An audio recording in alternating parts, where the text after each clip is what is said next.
संसार बड़ा है, विशाल है, लंबी है यात्रा उसकी। लेकिन संसार के कारण संसार बड़ा नहीं। संसार बड़ा है क्योंकि तुम्हें अपनी कोई खबर नहीं। संसार बड़ा है क्योंकि तुम बेहोश हो। तुम्हारी बेहोशी में ही संसार का विस्तार है। तुम्हारी बेखुदी में ही संसार की विराटता है। जैसे तुम जागे वैसे ही संसार छोटा हुआ। इधर तुम जागे उधर संसार खोना शुरू हुआ। जिस दिन परिपूर्ण रूप से कोई जागता है संसार शून्य हो जाता है। इसलिए ज्ञानियों ने संसार को माया कहा। माया अर्थात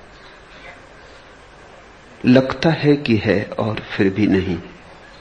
तुम्हारे सोने में ही जिसका होना है।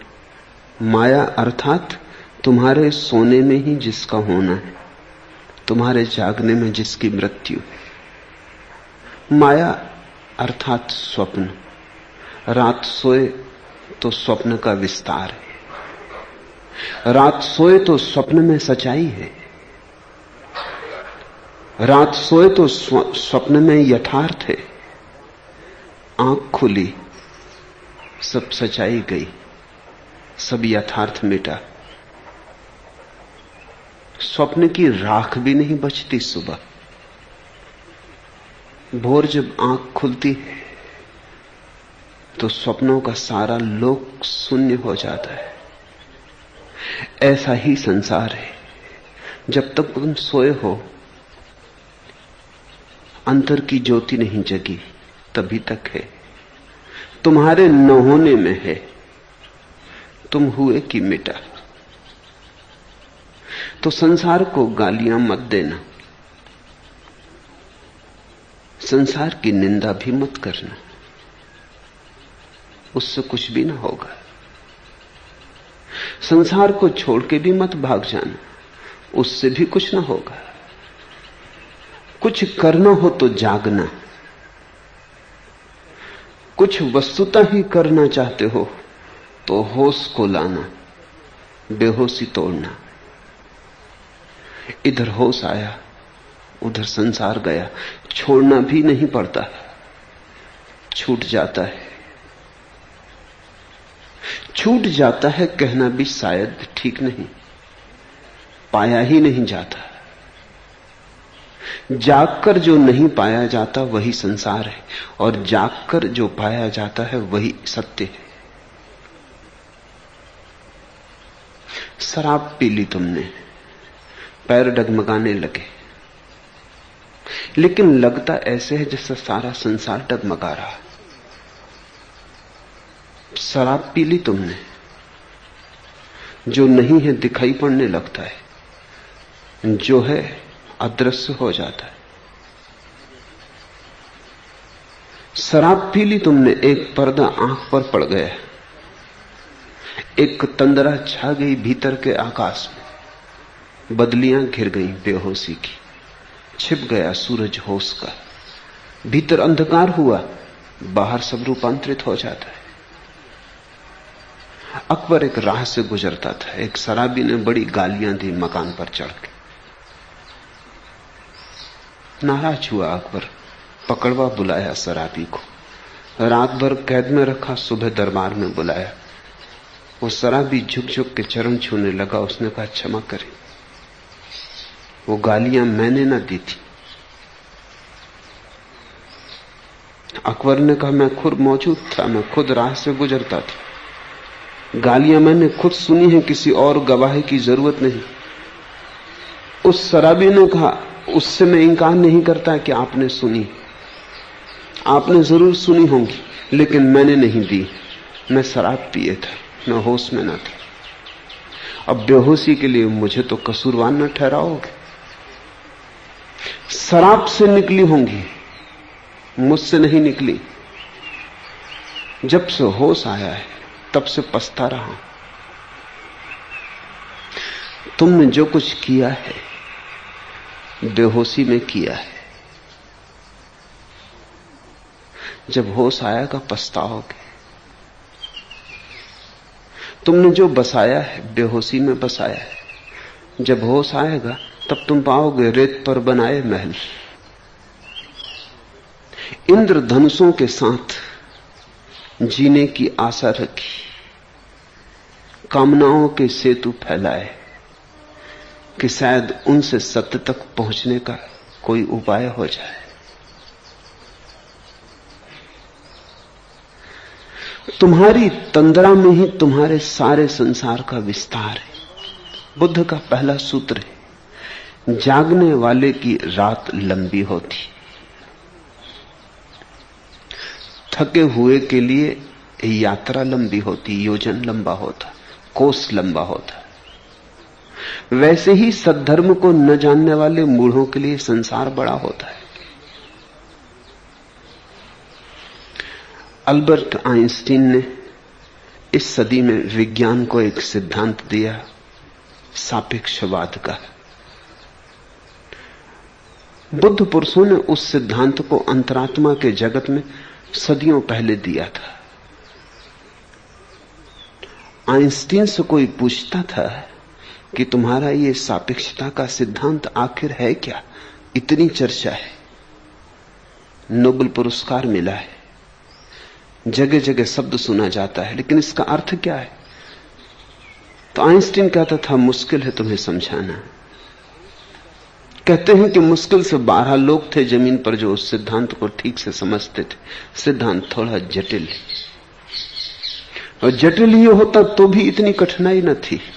थोड़ा तर्कातीत है, थोड़ी बुद्धि की सीमाओं के उस पार चला जाता है, जहां पकड़ नहीं बैठती, जहां मुट्ठी नहीं बनती, जहां धागे हाथ से छूट जाते, जहां विचार छोटा पड़ जाता है। पर आइंस्टीन ने धीरे धीरे एक उदाहरण खोज लिया था। साधारण आदमी को समझाने के लिए वो कहता था कि तुम्हारा दुश्मन तुम्हारे घर आके बैठ जाए, घड़ी भर बैठे तो ऐसा लगता है कि वर्षों बीत गए, और तुम्हारी प्रेसी घर आ जाए तो घंटों बीत जाएं तो ऐसा लगता है पल भर भी नहीं बीता। तो समय का माप कहीं तुम्हारे मन में है। समय का माप सापेक्ष है, तुम्हारे मन पर निर्भर है, तुम्हारे मन पर। जब तुम खुश होते हो समय जल्दी जाता है, जब तुम दुखी होते हो समय धीरे धीरे रेंगता है, सरकता है, लंगड़ाता है। समय तो वही है, घड़ी की चाल वैसी है, तुम्हारे सुख दुख से नहीं बदलती, लेकिन तुम्हारा अंतर्भाव समय के प्रति रूपांतरित हो जाता है। जिंदगी खुशी की हो जल्दी बीत जाती, जिंदगी दुख की हो बड़ी लंबी मालूम होती, बीतती ही मालूम नहीं होती। घर में कोई परिजन मरने को पड़ा हो बिस्तर पर, रात तुम्हें जागना पड़े तो ऐसा लगेगा अंतहीन है, कयामत की रात है, समाप्ति नहीं होती मालूम होती। सुबह होगी या ना होगी संदेह हो जाता है कि कहीं ऐसा तो ना हो कि अब सूरज उगे ही ना। मृत्यु पास हो तो समय बहुत लंबा हो जाता है। तुमने भी अनुभव किया होगा कि समय का बोध तुम्हारे मन पर निर्भर है। यात्रा का लंबा होना या छोटा होना, कोस की दूरी भी तुम्हारे मन पर निर्भर है। कोस तो उतना ही है, 2 पत्थर लगे हैं कोस के, उनके बीच में फासला उतना ही है, लेकिन तुम प्रेसी से मिलने जाते हो तो तुम्हारे पैरों में एक गुनगुनाहट होती, तुम्हारे भीतर घूंगर बजते, तो कोस ऐसे बीत जाता है पता ही नहीं चलता। और अगर तुम कोई दुखद समाचार सुनने जा रहे हो, कोई पीड़ाजनक घटना का साक्षात करने जा रहे हो, तो कोस बड़ा लंबा हो जाता है। एक तो कोष है बाहर और एक कोष का मापदंड है भीतर। बाहर का कोष असली बात नहीं, असली बात तो भीतर का कोष, असली बात तो भीतर का समय। इसलिए ठीक इसी दुनिया में जो आनंद से जीने का ढंग जानते, उनकी जिंदगी की यात्रा और ही होती, और जिन्होंने दुख से जीने की आदत बना ली, उनकी जीवन यात्रा स्याह रात हो जाती, अंधेरी रात हो जाती। तुम पर निर्भर है। तुम अपने चारों तरफ जो अनुभव कर रहे हो वो तुम पर निर्भर है। वस्तुतः तुम ही उसके सृष्टा हो।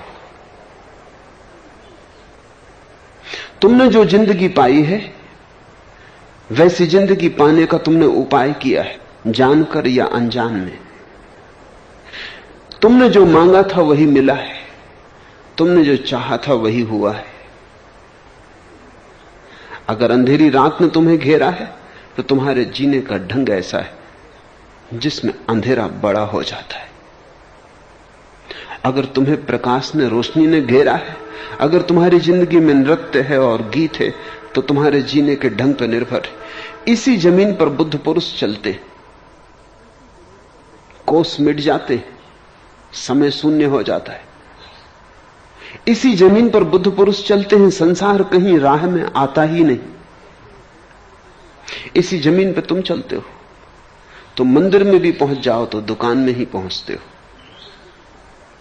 मंदिरों का सवाल नहीं, तुम्हारा सवाल है। अंततः तुम ही निर्णायक हो। तुम्हारी जिंदगी तुमसे निकलती, जैसे वृक्ष से पत्ते निकलते, ऐसी तुम्हारी जिंदगी तुमसे निकलती। ये सूत्र बहुमूल्य है। दीघा जागृतो रत्ती, वो जो जागता है उसकी रात लंबी हो जाती। दीघम संतस्य योजनम, और लंबे हो जाते हैं कोस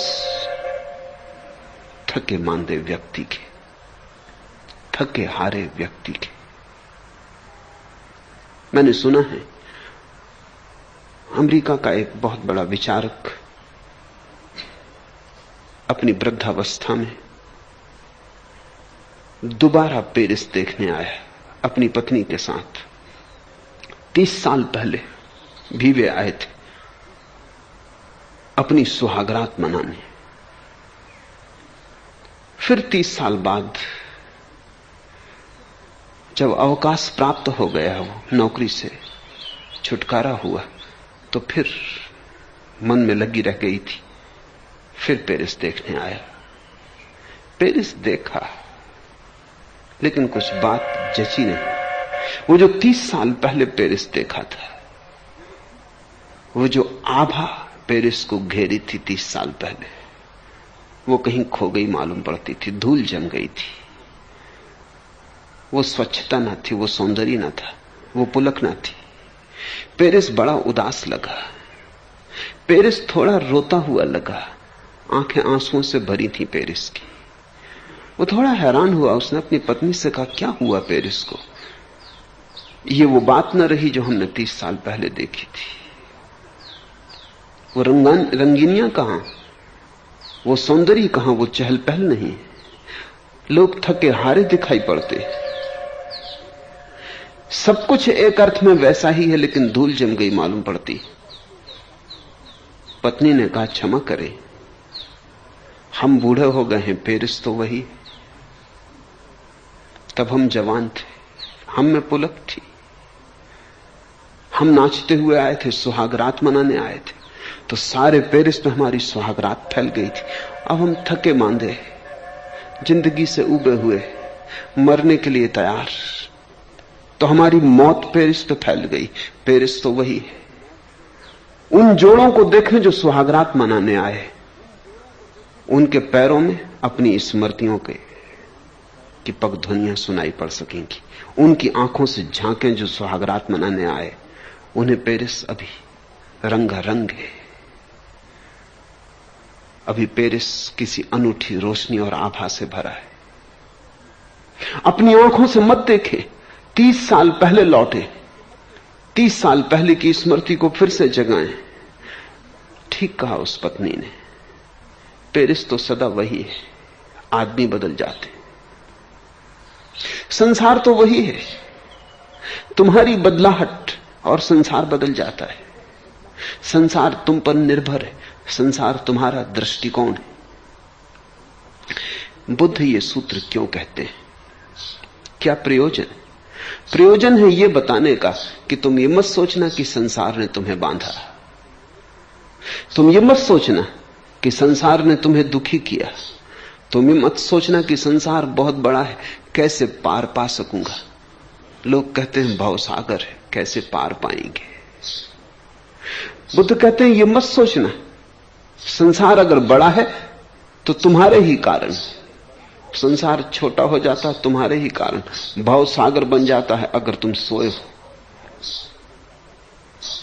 सुकुड़ के दीनहीन जल की ग्रीष्म ऋतु की रेखा रह जाती है अगर तुम जागे हो। सोए हो तो भवसागर है, पार करना मुश्किल। तुम्हारी तृष्णाएं ही डुबाती हैं, संसार नहीं। तुम्हारे तृष्णाओं के तूफान ही डुबाते हैं, संसार नहीं। तृष्णाएं गई, होश आया, संसार सिकुड़ा। ऐसी जलधार हो जाती है जैसे गर्मी के दिनों में सूख गई नदी की रेत, नदी की रेखा। ऐसे ही उतर जाओ, नाव की भी जरूरत नहीं पड़ती। ऐसे ही पैदल पार कर जाओ, पंजा ही मुश्किल से डूबता है। और अगर जरा ठीक से खोजो और भी अगर होश से भर जाओ तो जलधार बिल्कुल ही सूख जाती, नदी की रेत ही रह जाती। संसार का संसार होना तुम्हारी कामना में छिपा है। संसार तुम्हारा प्रक्षेपण है। इसलिए संसार के दोष मत देना, न संसार के ऊपर उत्तरदायित्व थोपना। स्मरण करना इस बात का, जागने वाले को रात लंबी होती। रात वही है, लेकिन तुम जब सोए थे तो रात छोटी थी, तुम्हें पता ही ना था रात कब गुजर गई। तो तुम्हारे मनोभावों पर निर्भर है रात का लंबा या छोटा होना। थके हुए के लिए योजन लंबा होता है। तुम्हारी थकान से कोस बड़े हो जाते, निराशा से कोस बड़े हो जाते। फिर आशा जग जाए, फिर कोस छोटे हो जाते। फिर आशा का एक नया पल्लव फूट पड़े, फिर यात्रा छोटी हो जाती। वैसे ही सद्धर्म को न जानने वाले मूढ़ों के लिए संसार बड़ा होता है। सद्धर्म क्या है, उसे जानना क्या है? बुद्ध की धर्म की परिभाषा समझ लेनी चाहिए। हिंदू धर्म को बुद्ध धर्म नहीं कहते, न यहूदी धर्म को बुद्ध धर्म कहते। धर्मों को बुद्ध धर्म कहते ही नहीं। मजहब से बुद्ध के धर्म का कोई लेना देना नहीं। धर्म से बुद्ध का अर्थ है जीवन का शाश्वत नियम, जीवन का सनातन नियम। इससे हिंदू मुसलमान ईसाई का कुछ लेना देना नहीं। इससे मजहबों के झगड़े का कोई संबंध नहीं। तो जीवन की बुनियाद में जो नियम काम कर रहा है, एस धम्मो सनातनो, वो जो शाश्वत नियम है, बुद्ध उसकी ही बात करते हैं। और जब बुद्ध कहते हैं धर्म की शरण जाओ, तो ये नहीं कहते कि किसी धर्म की शरण जाओ। बुद्ध कहते हैं धर्म को खोजो कि जीवन का शाश्वत नियम क्या है, उस नियम की शरण जाओ। उस नियम से विपरीत मत चलो, अन्यथा तुम दुख पाओगे। ऐसा नहीं है कि कोई परमात्मा कहीं बैठा है और तुम जब जब भूल करते हो तब तब तुम्हें दुख देता है, और जब जब तुम पाप करते हो तब तब तुम्हें दंड देता है। कहीं कोई परमात्मा नहीं। बुद्ध के लिए संसार एक नियम है, अस्तित्व एक नियम। तुम जब उससे विपरीत जाते हो, विपरीत जाने के कारण कष्ट पाते हो। गुरुत्वाकर्षण है जमीन में। तुम शराब पी के उल्टे सीधे डमाडोल चलो, गिर पड़ो, घुटना फूट जाए, हड्डी टूट जाए, तो कुछ ऐसा नहीं कि परमात्मा ने शराब पीने का दंड दिया।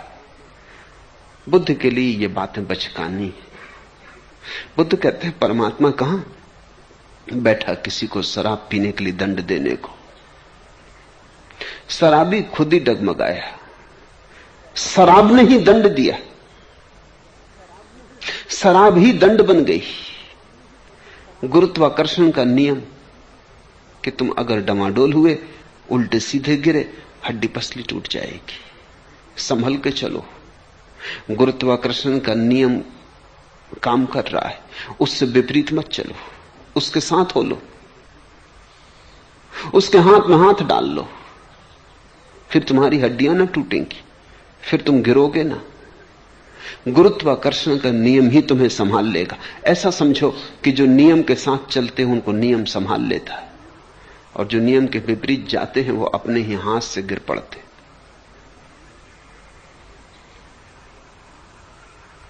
जीवन का कौन सा नियम शाश्वत है? जीवन का कौन सा नियम सबसे गहरा है?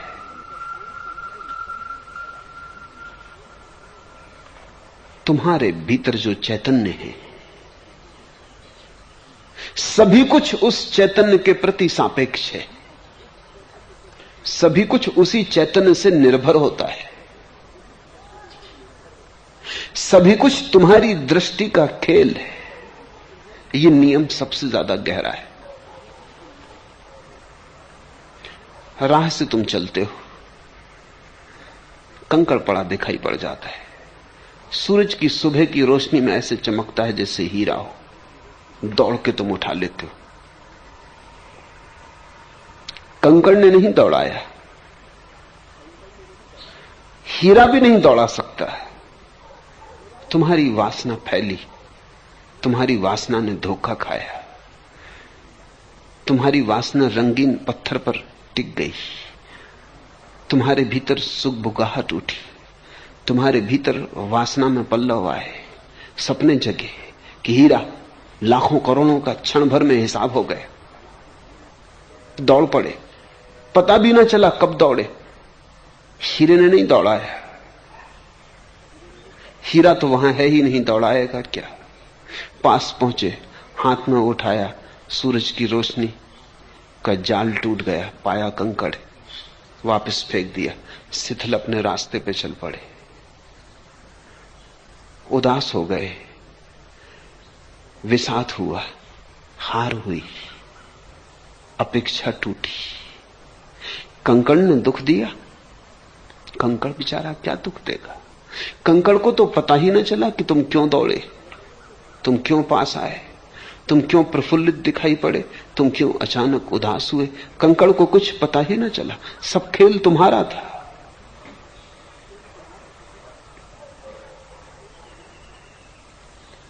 दौड़े, वासना से भरे, ठिठके, झुके, उदास हुए, फिर अपनी राह पे चल पड़े। भर्तहरि ने घर छोड़ा, देख लिया सब, खूब देखकर छोड़ा।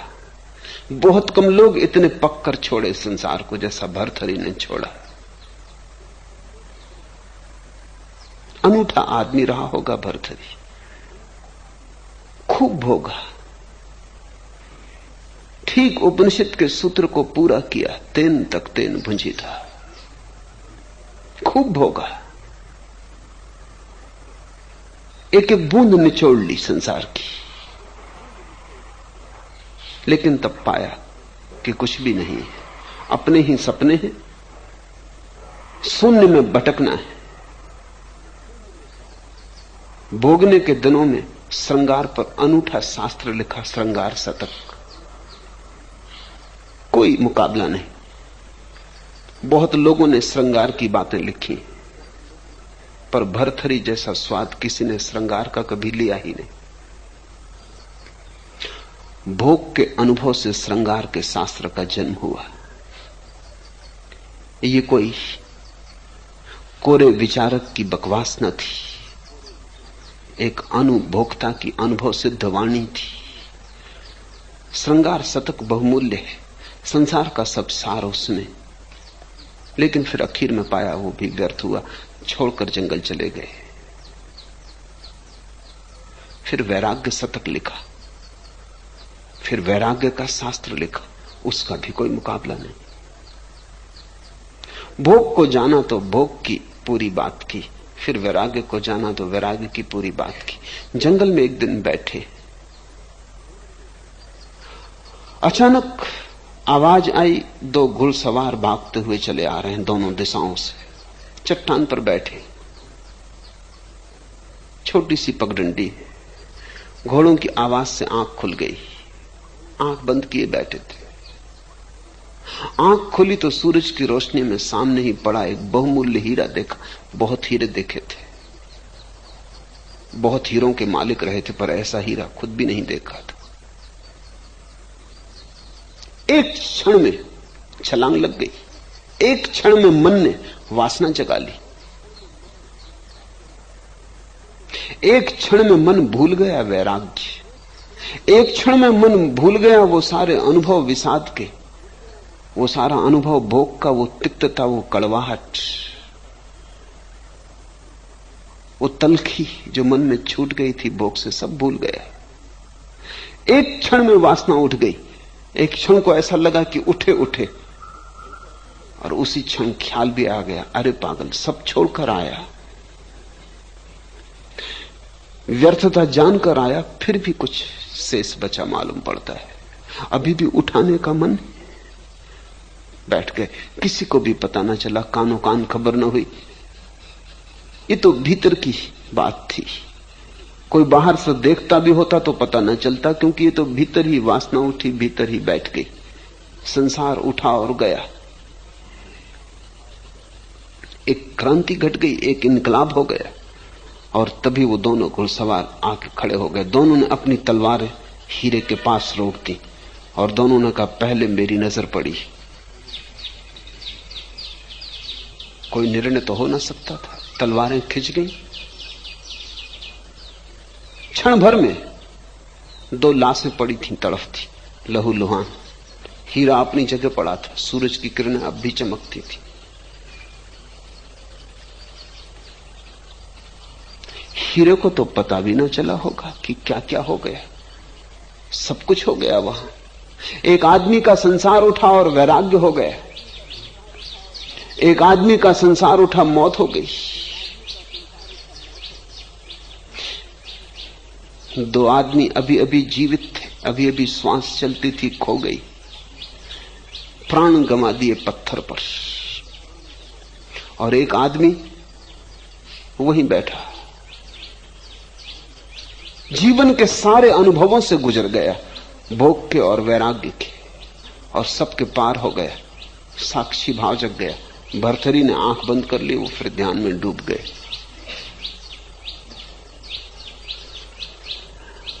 जीवन का सबसे गहरा सत्य क्या है? तुम्हारा चैतन्य।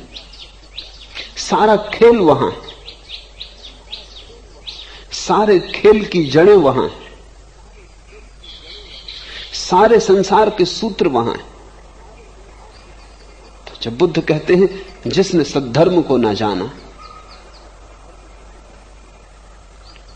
उन मूढ़ों के लिए संसार बहुत बड़ा है, भवसागर अपार है, पार करना असंभव है। बुद्ध कहते हैं नावें मत खोजो, नावों की कोई जरूरत नहीं, जागो, सद्धर्म में जागो। भवसागर सिकुड़ जाता है, पैदल ही उतर जाते हैं।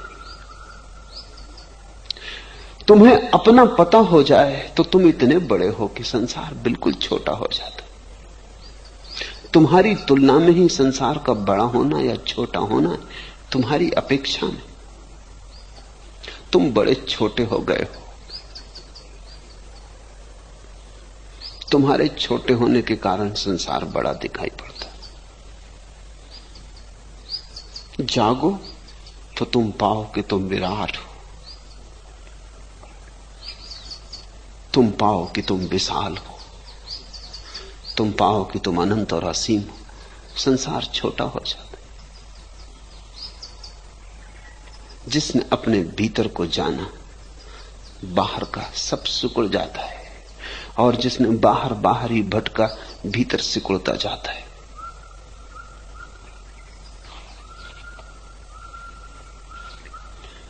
और ये जो बाहर की तरफ जीने वाला आदमी है, ये जिंदगी तो गंवाता ही है। मरने के आखिरी क्षण तक भी इसे होश नहीं आता, मौत भी इसे जगा नहीं पाती, मौत भी तुम्हें सावधान नहीं कर पाती, मौत भी तुम्हें होश नहीं दे पाती। और क्या चाहते हो? जीवन में सोए रहते हो, समझ में आता है, लेकिन मौत का ख्याल भी तुम्हें तिल मिलाता नहीं। मौत भी द्वार पर आ जाती है तो भी आदमी बाहर की ही दौड़ में लगा रहता है, सोचता ही रहता है। काबा की तरफ दूर से सिजदा कर लूं या दहर का आखिरी नजारा कर लूं? मरते वक्त भी, मरण सैया पर भी आदमी के मन में यही सवाल उठते रहते हैं, काबा की तरफ दूर से सिजदा कर लूं या दहर का आखिरी नजारा कर लूं, मंदिर को प्रणाम कर लूं या इतनी देर संसार को और एक बार देख लूं, या दहर का आखिरी नजारा कर लूं, कुछ देर की मेहमान है जाती दुनिया, एक और गुनाह कर लूं कि तौबा कर लूं। जा रही दुनिया, कुछ देर की मेहमान है जाती दुनिया, जरा और थोड़ा समय हाथ में, एक और गुनाह कर लूं कि तौबा कर लूं, पश्चाताप में गमाऊं ये समय कि एक पाप और कर लूं। ये तुम्हारी कथा है, ये तुम्हारे मन की कथा है, यही तुम्हारी कथा है, यही तुम्हारी व्यथा भी। मरते दम तक भी आदमी भीतर देखने से डरता है, सोचता है थोड़ा समय और, थोड़ा और रस ले लूं, थोड़ा और दौड़ लूं। इतना दौड़ के भी तुम्हें समझ नहीं आती कि कहीं पहुंचे नहीं, इतने भटक के भी तुम्हें ख्याल नहीं आता कि बाहर सिवाय भटकाव की कोई मंजिल नहीं है। जिन्हें ख्याल आ जाता है मौत तक नहीं रुकते, जिन्हें ख्याल आ जाता है, जिस क्षण ख्याल आ जाता है उसी क्षण उनके लिए मौत घट गई, और उसी दिन एक नए जीवन का आविर्भाव होता है, एक पुनर्जन्म होता है। वो पुनर्जन्म ही सद्धर्म है। उस दिन से ही भीतर की यात्रा शुरू होती, उस दिन से चेतना के विस्तार में जाना शुरू होता है।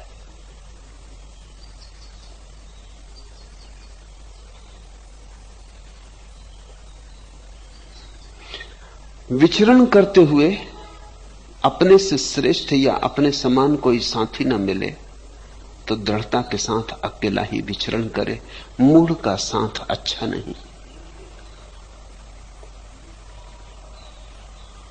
विचरण करते हुए जिन्होंने सद्धर्म का सूत्र पकड़ा, जो अपने भीतर की यात्रा पर चले, उन्हें कुछ बातें याद रखनी जरूरी। पहली, विचरण करते हुए अपने से श्रेष्ठ या अपने समान कोई साथी न मिले तो दृढ़ता के साथ अकेला ही विचरण करे, मूढ़ का साथ अच्छा नहीं। क्यों? जिन्हें भीतर जाना हो उन्हें किसी ऐसे व्यक्ति का साथ नहीं पकड़ना चाहिए जो अभी बाहर जा रहा हो, क्योंकि उसके कारण तुम्हारे जीवन में द्वंद्व और बेचैनी और अड़चन आएगी। ऐसे किसी व्यक्ति का साथ नहीं पकड़ना चाहिए जो अभी भी प्रायश्चित करने को तैयार नहीं, अभी भी पाप की योजना बना रहा है। एक और गुनाह कर लूं कि तौबा कर लूं, जो अभी सोच रहा है काबा की तरफ दूर से सिजदा कर लूं या दहर का आखिरी नजारा कर लूं, उसके साथ तुम्हारा होना खतरे से खाली नहीं, क्योंकि उसके साथ होने के एक ही मार्ग है, या तो वो तुम्हारे साथ भीतर जाए या तुम उसके साथ बाहर जाओ। और बाहर जाने वाले लोग बड़े जिद्दी, बाहर जाने वाले लोग बड़े हटी हैं। बाहर जाने वाले लोग चट्टानों की तरह कड़े, और तुम अभी नए नए भीतर की तरफ चले हो, तुम अभी नए नए अंकुर हो, और बाहर जाने वाला कड़ी चट्टान। ये संग साथ ठीक नहीं, ये खतरनाक है। डर यही है कि तुम्हारा अंकुर टूट जाए, चट्टान न टूटे। डर यही है कि तुम तो उसे भीतर न ले जा पाओ, वही तुम्हें बाहर ले जाए। तो बुद्ध कहते हैं संग ही करना हो तो सत्संग करना। अगर धर्म की यात्रा पर जाना हो तो उनके साथ होना जो धर्म की यात्रा पर कम से कम तुम्हारे जितने तो भीतर हो ही। अगर कोई आगे गया मिल जाए तो सौभाग्य, लेकिन अपने से ज्यादा मूढ़ व्यक्तियों का साथ मत करना। मूढ़ता बड़ी बजनी, तुम्हें डुबा लेगी। तुम उसे उबारने के ख्याल में मत पड़ना।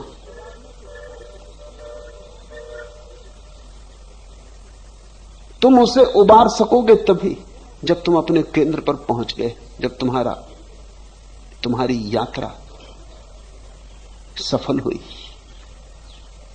जब तुम्हारे भीतर कोई संदेह ना रहा। शुरू में तो बड़े संदेह होते हैं जो स्वाभाविक है। जो आदमी भी भीतर की तरफ जाना शुरू करता है, हजार संदेह पकड़ते हैं, क्योंकि सारा संसार बाहर जा रहा। तुम अकेले निकलते हो एक पगडंडी पर, राजपथ से उतरते हो, हजार डर घेर लेते। अंधेरा मार्ग, मील के कोई निशान नहीं, नक्शा कोई साथ नहीं। पहुंचोगे या भटकोगे, राजपथ पर पहुंचो या न पहुंचो, नक्शा साफ है। मील के किनारे पत्थर के निशान लगे, हर मील पर हिसाब है। कहीं पहुंचता नहीं ये रास्ता, लेकिन बिल्कुल साफ सुथरा है, कंटकाकीर्ण नहीं। और फिर हजारों करोड़ों की भीड़, उस भीड़ में भरोसा रहता है। इतने लोग जाते हैं तो ठीक ही जाते होंगे, इतने लोग भूल तो ना करेंगे। यही तो तर्क है तुम्हारे, भीड़ का तर्क है।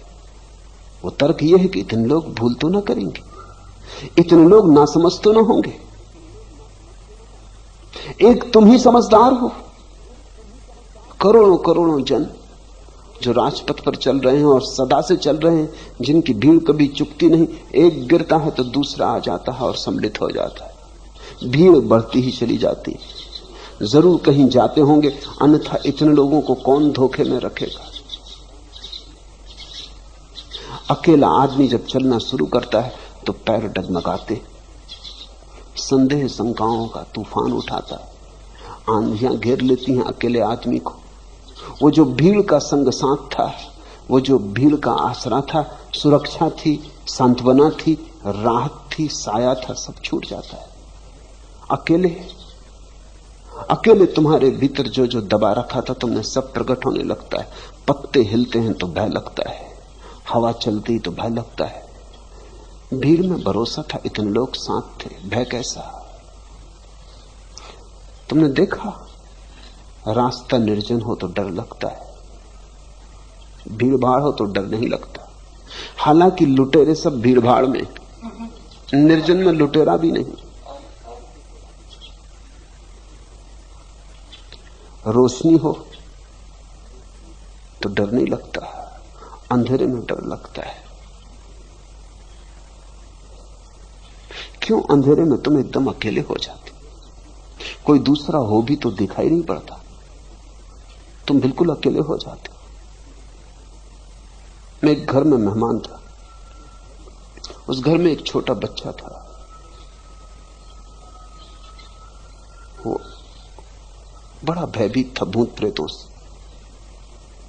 तो घर के लोग उसे मेरे पास ले आए। उन्होंने कहा कुछ इसको समझाएं, इसको न मालूम कहां से ये भय पकड़ गया है। तो घर का जो पाखाना था वो आंगन के पार था। वहां इसको अगर ले जाना पड़ता है तो किसी को साथ जाना पड़ता है रात में, और वो बाहर खड़ा रहे तो ये अंदर रहता, नहीं कि बाहर निकल आता है। तो मैंने उसको कहा कि अगर तुझे अंधेरे से डर लगता है, दिन में तो डर नहीं लगता। उसने कहा दिन में बिल्कुल नहीं लगता। तो मैंने कहा तू लालटेन लेके चला जाया कर। उसने कहा क्षमा करिए, अंधेरे में तो किसी तरह मैं उन भूत प्रेतों से बच के निकल भी आता हूं, और लालटेन में तो वो मुझे देख ही लेंगे।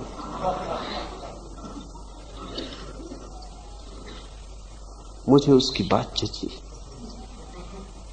अंधेरे में तो किसी तरह धोखाधड़ी देके यहां वहां से भाग के वो निकल ही आता है, लालटेन में तो और मुसीबत हो जाएगी। ख्याल करना, उजाले में ज्यादा डर हो सकता है क्योंकि दूसरा भी तुम्हें देख रहा है। अंधेरे में क्या डर, न तुम दूसरे को देखते हो न दूसरा तुम्हें देखता है। उस भयभीत बच्चे का तर्क महत्वपूर्ण है, लेकिन अंधेरे में डर लगता है। डर का कारण यह नहीं है कि कोई तुम्हें नुकसान पहुंचा देगा। डर का कारण बुनियादी यही है कि तुम अकेले हो गए। जहां भी तुम अकेले हो जाते हो वहां घबराहट पकड़ने लगती, तुम्हारे सब सोए भय उठने लगते जो दूसरों की मौजूदगी में दबे रहते। दूसरों की मौजूदगी में आदमी अपनी दृढ़ता बनाए रखता है, एकांत में सब भय उभरने लगते। तो भीड़ से हटके चलना कठिन है। मन होगा कि किसी का साथ पकड़ ले।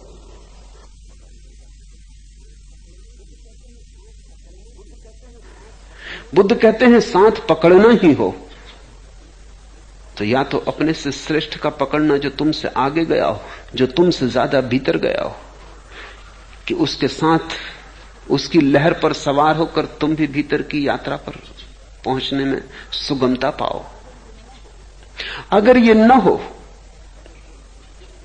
अगर कोई सद्गुरु न मिले, आगे गया हुआ व्यक्ति न मिले, तो कम से कम ऐसे का साथ पकड़ना जो कम से कम उतना तो जा ही रहा हो जितना तुम गए हो।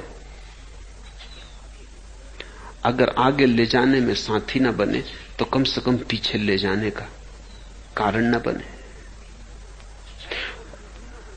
और अगर ये भी ना हो सके, क्योंकि ये भी बहुत मुश्किल है, तो अकेले ही विचरना मूढ़ का साथ अच्छा नहीं।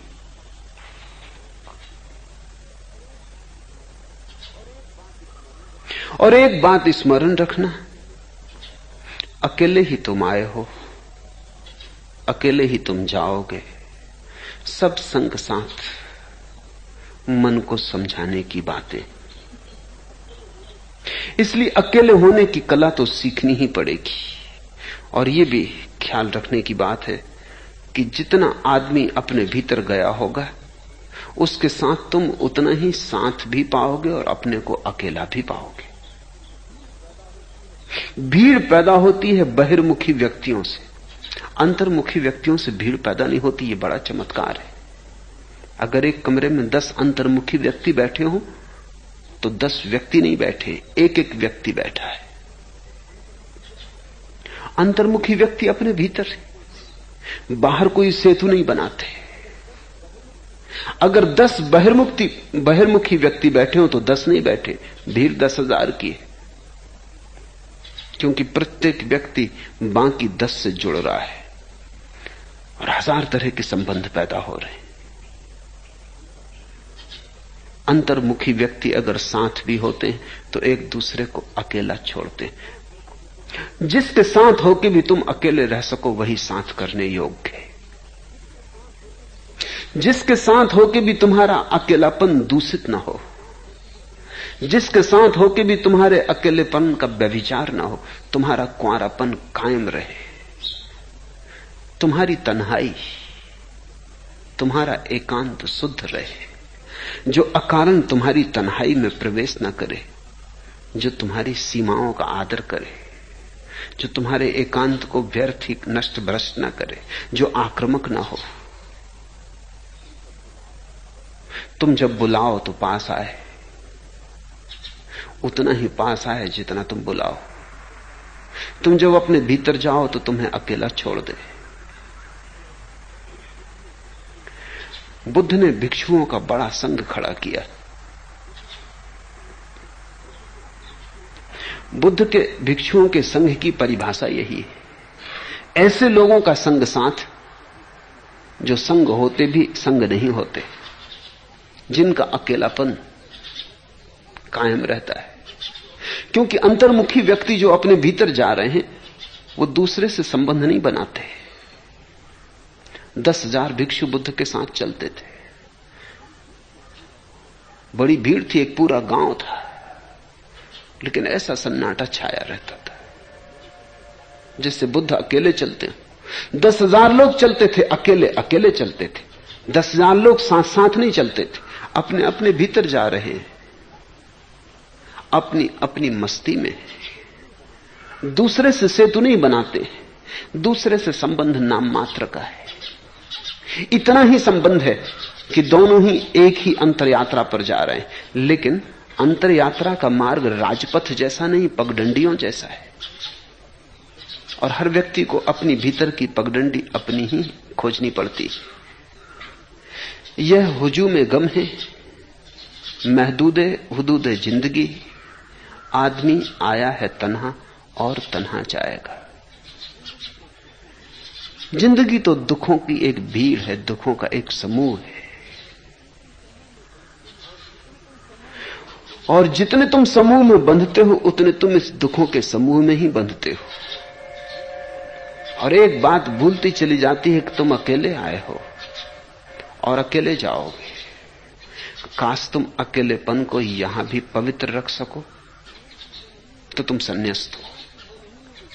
सन्यासी वो नहीं है जो जंगल के एकांत में चला गया, सन्यासी वो है जिसने भीड़ में अपने एकांत को पा लिया, जो साथ होके भी साथ नहीं,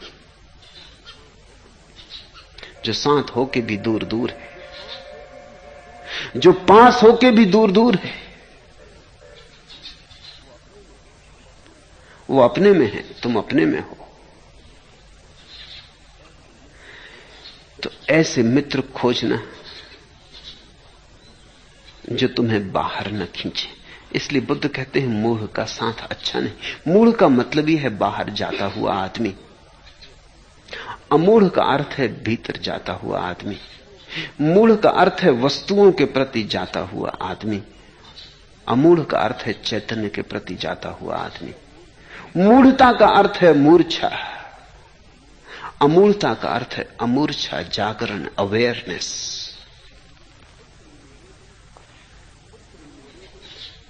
पुत्र मेरे हैं, धन मेरा है, इस प्रकार मूढ़ चिंतारत होता है।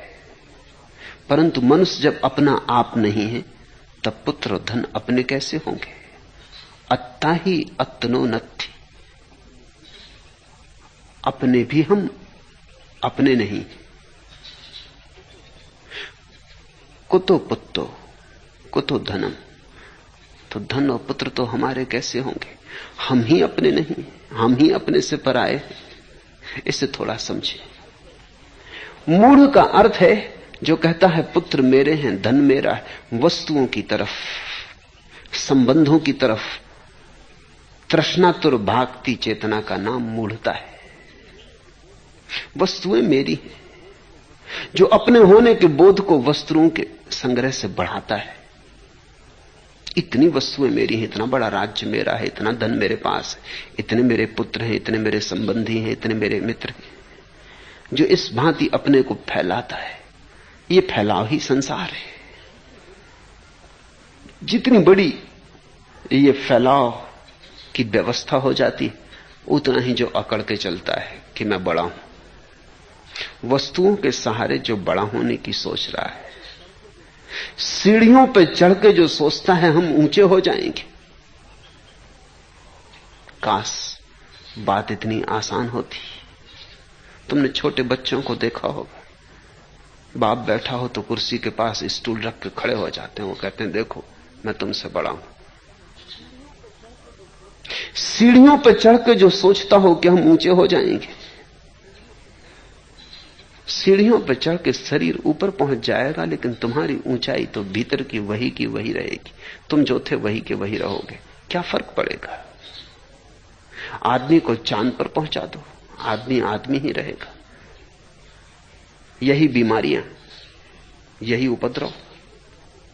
आदमी को चांद पर बसा दो, आदमी ऐसे ही युद्ध करेगा, ऐसी ही हिंसा, यही खून और खराबी,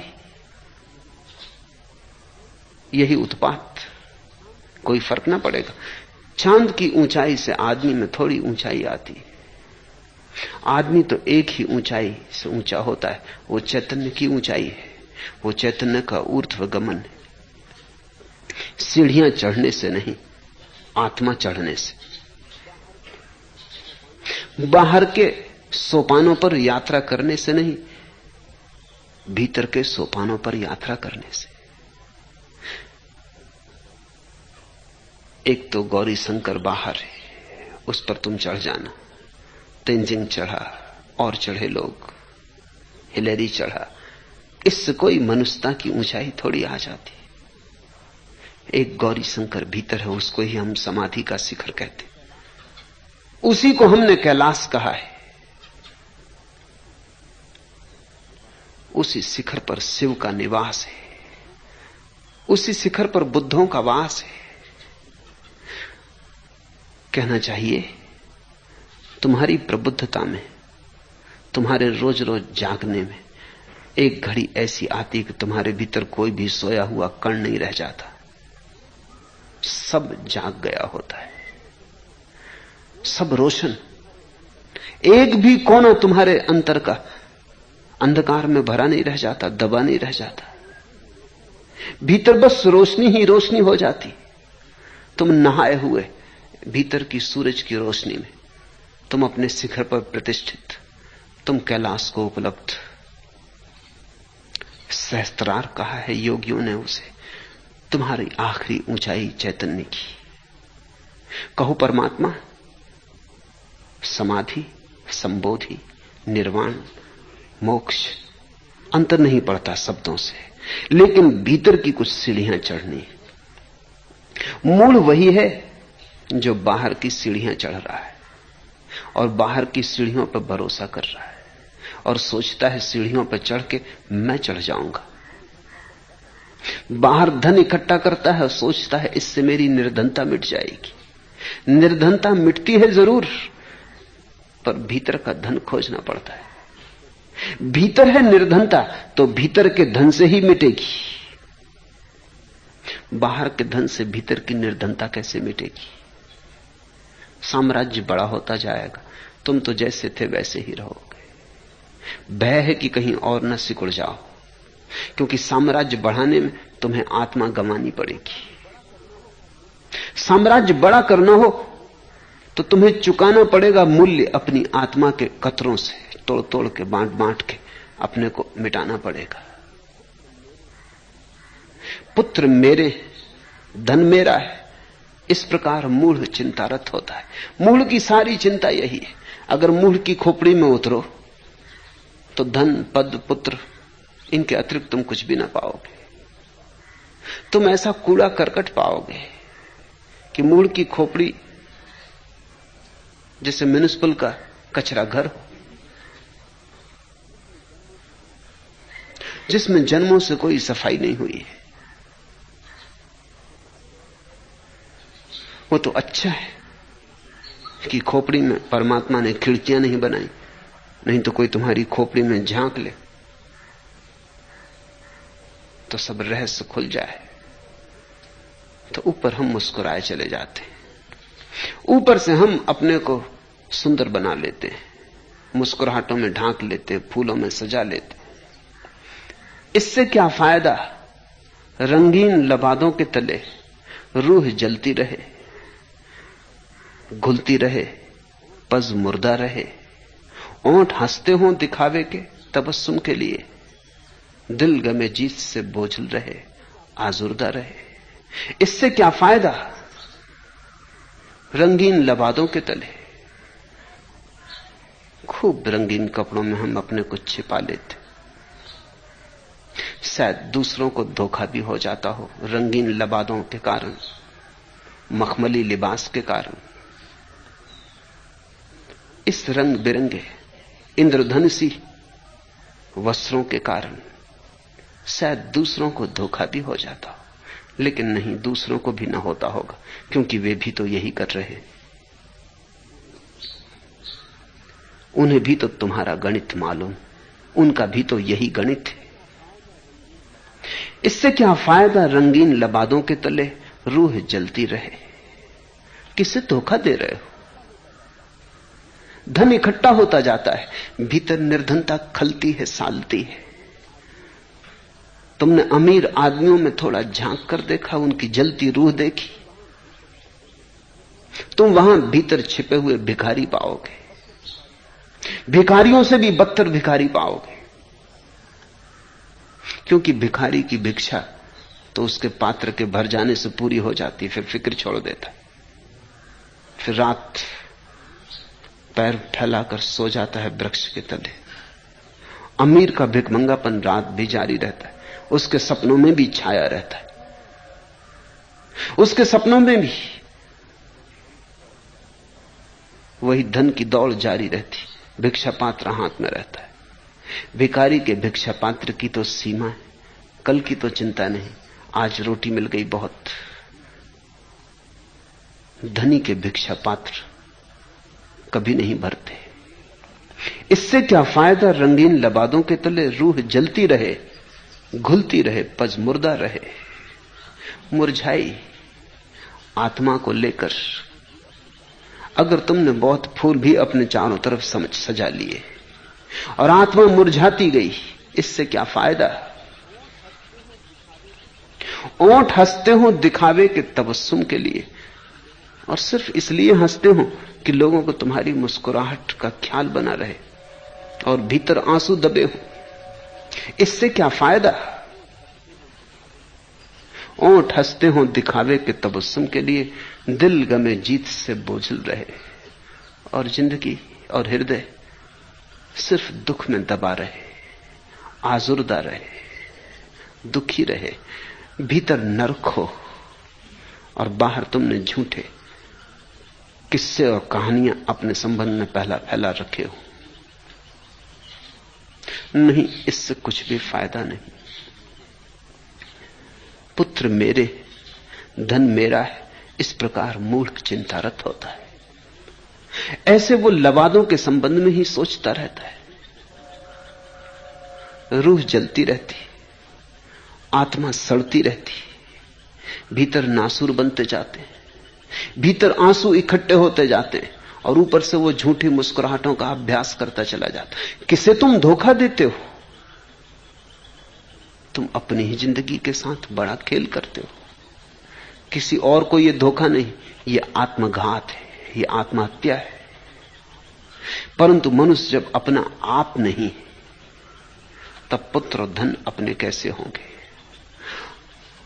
अपने आप भी तुम थोड़ा सोचो, अपने नहीं हो। मौत आ जाएगी, क्या करोगे?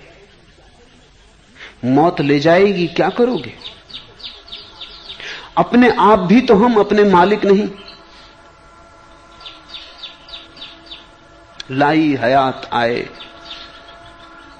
ले चली कजा चले।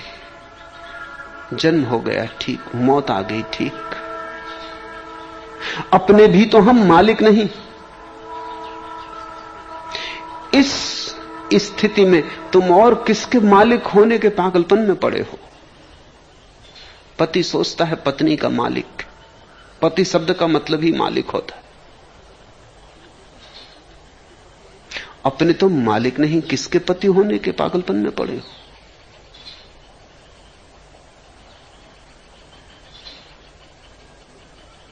कल एक मित्र ने सन्यास लिया और पूछा कि मैं सन्यासियों को स्वामी क्यों कहता हूं? याद दिलाने को कि जब तक तुम अपने स्वामी नहीं, तब तक किसी और चीज के स्वामी होने के पागलपन में मत पड़ना। दुनिया में दो ही तरह के लोग हैं, एक जो अपने मालिक है, संन्यास्त, जो अपनी मालकियत की खोज में है, कम से कम संन्यास्त, जिन्हें कम से कम यह समझ में आ गया कि और कोई मालकियत काम की नहीं, सब मालकियत धोखे की है। चीखते रहो, चिल्लाते रहो, मेरा मकान है, मकान यहीं पड़ा रह जाता, तुम चले जाते हो, सब ठाट पड़ा रह जाएगा जब लात चलेगा बंजारा। जो तुम्हारा नहीं है वो तुम्हारे साथ न जा सकेगा, वही तुम्हारे साथ जाएगा जो तुम्हारा है। उसको ही खोज लो जिसके तुम वस्तुतः मालिक हो, उसी को बुद्ध सद्धर्म कहते हैं। वही जीवन का परम अनुभव खोज लो जो तुम्हारा है और बस तुम्हारा है और सदा तुम्हारा होगा। मनुष्य जब अपना आप नहीं है, अत्ता ही अत्नो नत्थि, अपने ही अपने नहीं है हम, अब किसके और दावेदार बने। मूढ़ दूसरों पर दावे करता है, जिसे मूढ़ता तोड़नी हो उसे एक ही दावा खोजना चाहिए, अपने पर।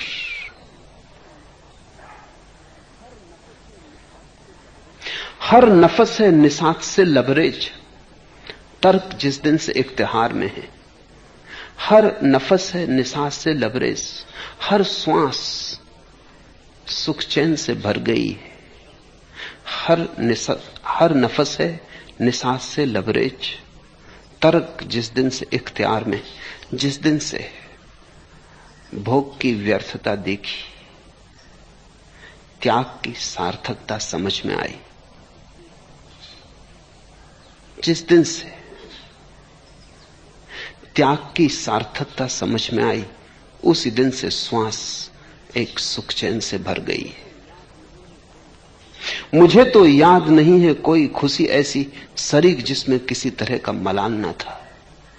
जिंदगी तुम्हें जो खुशियां देती है, अगर गौर से देखोगे तुम ऐसी कोई खुशी ना पाओगे जिसमें किसी तरह का दुख सम्मिलित ना हो।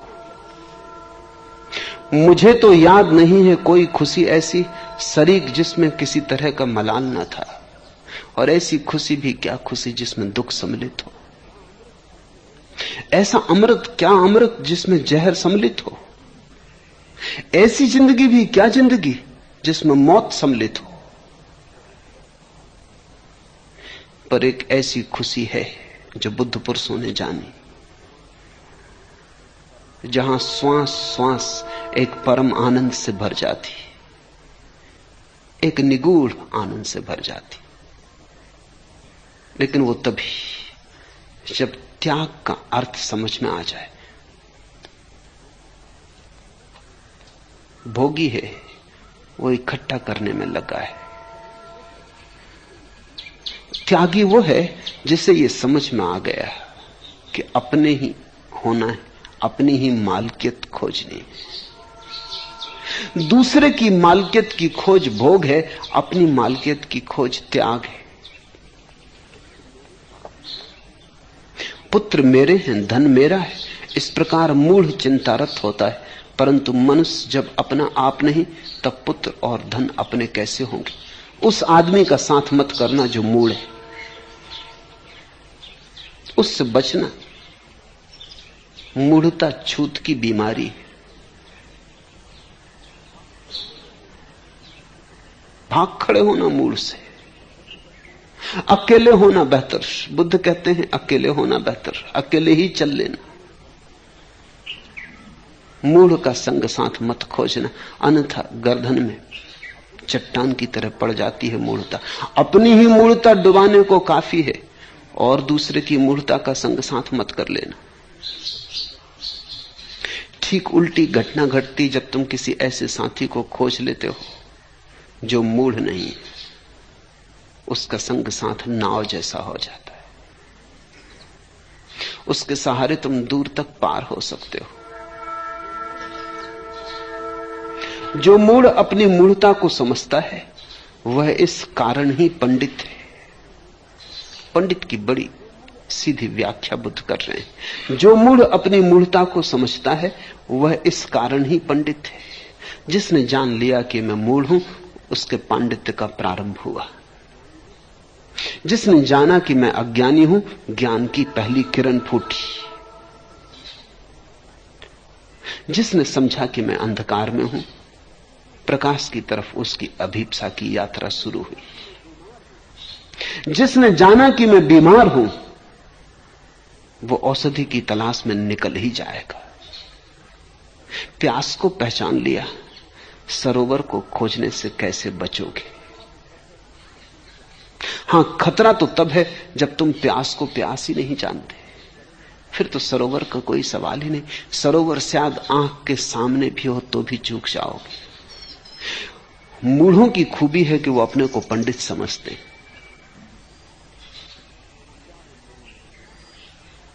हजारों लोगों के निकट, हजारों लोगों के जीवन में झांकने का मुझे मौका मिला। इनमें मैंने पंडितों से ज्यादा मूढ़ दूसरे व्यक्ति नहीं देखे। पंडित कभी कभी मेरे पास आ जाते, मैंने इंतजाम किए हैं कि वो ना आ पाए, फिर भी कभी रास्ता खोज लेते। पंडित जब भी मेरे पास आ जाते हैं तो मुझे बड़ी हैरानी होती है कि उनका क्या करूं। उनको कोई साथ नहीं दिया जा सकता। 2 दिन पहले ही एक पंडित का आगमन हुआ।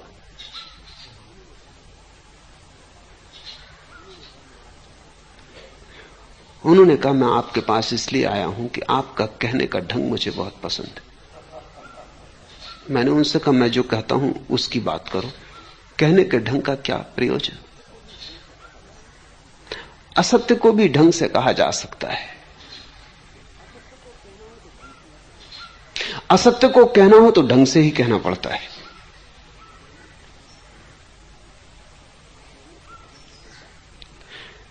कहने के ढंग से कोई बात सच नहीं हो जाती। कहने के ढंग की फिक्र छोड़ो। तुम तो मुझे यह कहो जो मैं कहता हूं। तो उन्होंने कहा कि जो आप कहते हो वो तो मैं भी कहता हूं। कहने के ढंग का ही फर्क।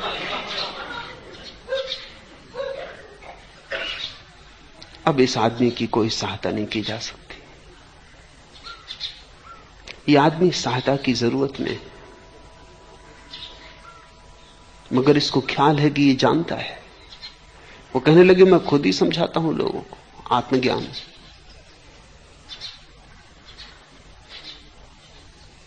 मैं खुद ही व्याख्यान देता हूं, और भारत में ही नहीं, भारत के बाहर भी हो आया हूं।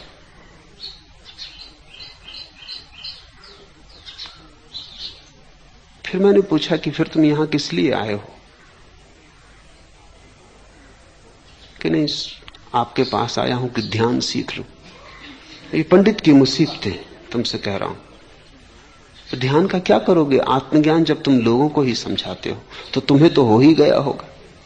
अब ध्यान का क्या करना है?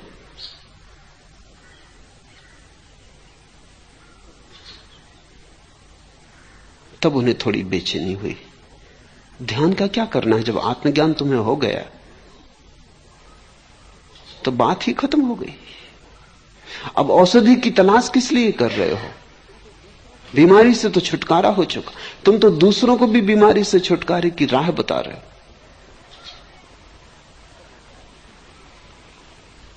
तब उस आदमी के चेहरे पे परेशानियां आ गई। वो ध्यान तो समझना चाहता है क्योंकि आत्मज्ञान तो हुआ नहीं। जल तो पाना चाहता है, लेकिन यह भी स्वीकार नहीं करने को तैयार है कि प्यासा है, क्योंकि वो अहंकार को चोट लगती। तो मैंने कहा, तब आना जब तुम स्वीकार कर लो कि प्यास है, क्योंकि ये पानी उन्हीं के लिए है जिनको प्यास हो।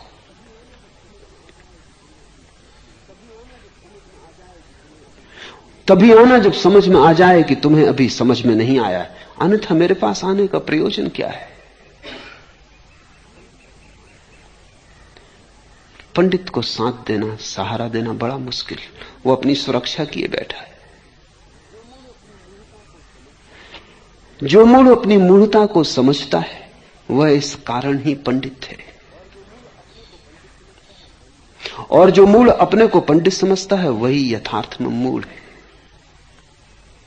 जानने वालों ने अपने को जानने वाला नहीं समझा है। जितना जाना उतना ही पाया कि कितना कम जानते।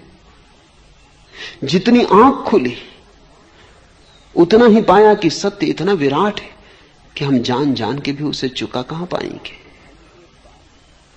अपनी प्यास बुझा ली एक बात, इससे कोई पूरा सागर थोड़ी पी गए। अपनी प्यास तो एक चुल्लू भर पानी में बुझ जाती। वो चुल्लू भर पानी सरोवर थोड़ी है। सत्य सरोवर जैसा है, अनंत सरोवर जैसा है। हमारी प्यास तो थोड़ी में बुझ जाती। हमारी प्यास ही कितनी बड़ी, हमारी प्यास हमसे बड़ी तो नहीं। प्यास बुझ जाने का अर्थ यह नहीं है कि हमने सत्य को जान लिया। सत्य की झलक ही प्यास को बुझा देती है। सत्य का पास आना ही प्यास को बुझा देता है। लेकिन इससे हमने सत्य को जान लिया ऐसा थोड़ी। सुकरात ने कहा है, जब मैंने जाना तो पाया कि मैं कुछ भी नहीं जानता हूं। जब तक मैं सोचता था मैं कुछ जानता हूं, तब तक मैंने कुछ भी न जाना था। यूनान में डेल्फी का मंदिर है और डेल्फी के मंदिर की देवी घोषणाएं करती थी। कोई वर्ष में कुछ विशेष दिनों पर लोग पूछते थे, देवी से उत्तर आते थे। किसी ने यह भी पूछ लिया भीड़ में कि इस समय यूनान में सबसे ज्यादा ज्ञानी पुरुष कौन है? तो देवी ने कहा कि सुकरात।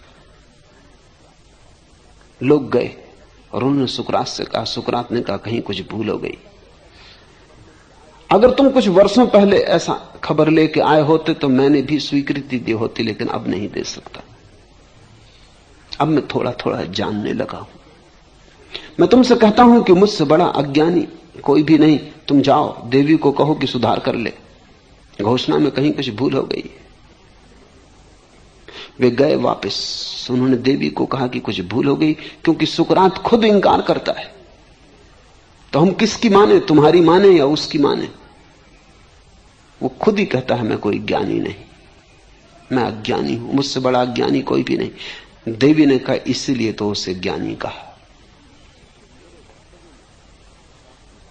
मेरे वक्तव्य में और सुकरात के वक्तव्य में कोई विरोध नहीं, इसीलिए तो उसे ज्ञानी कहा कि उससे बड़ा ज्ञानी अब कोई भी नहीं, क्योंकि उसे अपने अज्ञान का पता हो गया। अज्ञान का पता अहंकार का अंत है। अहंकार के लिए सहारा चाहिए, धन का, पद का, त्याग का, ज्ञान का। ज्ञान आखिरी सहारा है। जब सब सहारे छूट जाते तब भी ज्ञान का टेका लगा रहता है। आखिरी सहारा जब गिरता है ज्ञान का भी, तो अहंकार विसर्जित हो जाता है। उसी क्षण तुम नहीं रहते, बूंद सागर हो जाती। बुद्ध ठीक कहते हैं, जो मूढ़ अपनी मूढ़ता को समझता वह इस कारण ही पंडित है, और जो मूढ़ अपने को पंडित समझता वही यथार्थ में मूढ़ है। जैसे जैसे तुम जागोगे वैसे वैसे तुम पाओगे कुछ भी तो पता नहीं। तुम एक छोटे बालक की भांति हो जाओगे। जीसस ने कहा है, जो छोटे बच्चों की भांति होंगे वे ही परमात्मा के राज्य में प्रवेश पा सकेंगे। छोटे बच्चों की भांति। छोटे बच्चों की भांति का अर्थ है जिनको ज्ञान की कोई भी अकड़ न होगी, जिनको जानने का कोई भी ख्याल न होगा, जो अपनी नासमझी में निर्दोष होंगे। मैं बेकरार, मंजिले मकसूद बेनिशां, रास्ते की इंतहा न ठिकाना मुकाम का। जब तुम जागोगे तो पाओगे मैं बेकरार। बड़ी अभीप्सा है किसी को पाने की, किसको पाने की उसका भी कुछ पता नहीं। मंजिले मकसूद बेनिशां, लक्ष्य का कोई पता नहीं। रास्ते पर कोई निशान नहीं, कहां जा रहा हूं। रास्ते की इंतहा, रास्ता कहां अंत होगा इसका भी कोई पता नहीं। न ठिकाना मुकाम का, रास्ते में कभी ऐसी भी कोई जगह आएगी जहां मुकाम होगा, जहां मंजिल होगी, इसका भी कोई पता नहीं। मैं बेकरार, मंजिले मकसूद बेनिशां, रास्ते की इंतहा न ठिकाना मुकाम का। ऐसी घड़ी में तुम ठिठक के खड़े हो जाओगे। ऐसी घड़ी में तुम शुद्ध अभीप्सा हो जाओगे। ऐसी घड़ी में बस प्यास जलती होगी एक दिए की तरह, न कहीं जाना, क्योंकि जाओ कहां, न कुछ जानना, क्योंकि जानो क्या। ऐसी जगह जाके चैतन्य ठिठक जाता है। इस ठिठकी अवस्था में, इस अवाक हो जाने में ही ज्ञान की पहली किरण उतरती। जल्दी करो, अज्ञान को स्वीकार कर लेने की, जल्दी करो ज्ञान से छुटकारा पाने की। और जब मैं ये कह रहा हूं तो मैं ये नहीं कह रहा हूं कि तुम ऊपर से थोप लेना अपने को, कि कहने लगना कि मैं अज्ञानी हूं और भीतर भीतर सोचना कि यही तो ज्ञानी का लक्षण।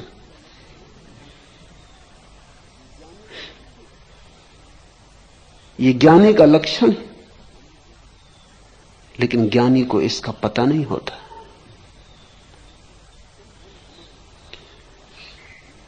तुम तो समग्र भाव से बाहर भीतर पोर पोर तुम्हारी निर्दोष स्वीकार कर ले कि मुझे कुछ भी पता नहीं, कहां से आता, कहां जाता, कौन हूं, क्या हूं, कुछ भी पता नहीं। ऐसी बेपता हालत में क्या करोगे?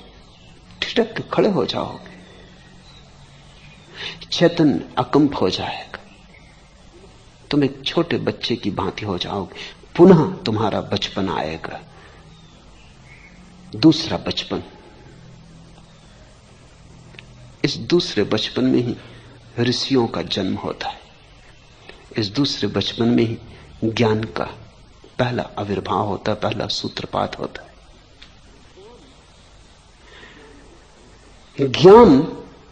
ज्ञान के संग्रह का नाम नहीं। ज्ञान अज्ञान में उतरी किरण है। अज्ञान के स्वीकार भाव में उतरी किरण है।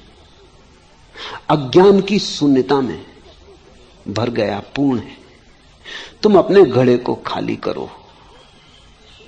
तुम बहुत भरे हो, तुम जरूरत से ज्यादा भरे हो, व्यर्थ की चीजों से भरे हो, लेकिन जरूरत से ज्यादा भरे हो। तुम्हारे चैतन्य के घड़े में जरा भी जगह नहीं। उल्टा दो इसे, खाली हो जाओ। इस सूत्र को ध्यान से जोड़ने की कोशिश करो। ध्यान का अर्थ है उलीझना, खाली होना। ध्यान तुम्हारे भीतर जो कूड़ा करकट भरा है, जिसको तुम ज्ञान कहते हो, उससे तुम्हें उलीझ देगा, खाली कर देगा। ध्यान तुम्हारे घड़े को खाली कर देगा ज्ञान से। ध्यान तुम्हें जगाएगा तुम्हारे अज्ञान के प्रति। यह पहली घटना होगी। और जिस दिन घड़ा खाली हो जाएगा, उसी दिन तुम पाओगे उसी खाली घड़े में उतरने लगा कुछ अलौकिक। उतरने लगा कोई पार से। आने लगी दूर की आवाज। बरसने लगे मेघ। उसी क्षण आकाश पृथ्वी से मिलता है। उसी क्षण परमात्मा आत्मा से। वही क्षण संबोधि का क्षण। तो ध्यान दो काम करता है। इधर तुम्हें खाली करता है तथाकथित ज्ञान से, उधर तुम्हें तैयार करता है वास्तविक ज्ञान के लिए। आज इतना।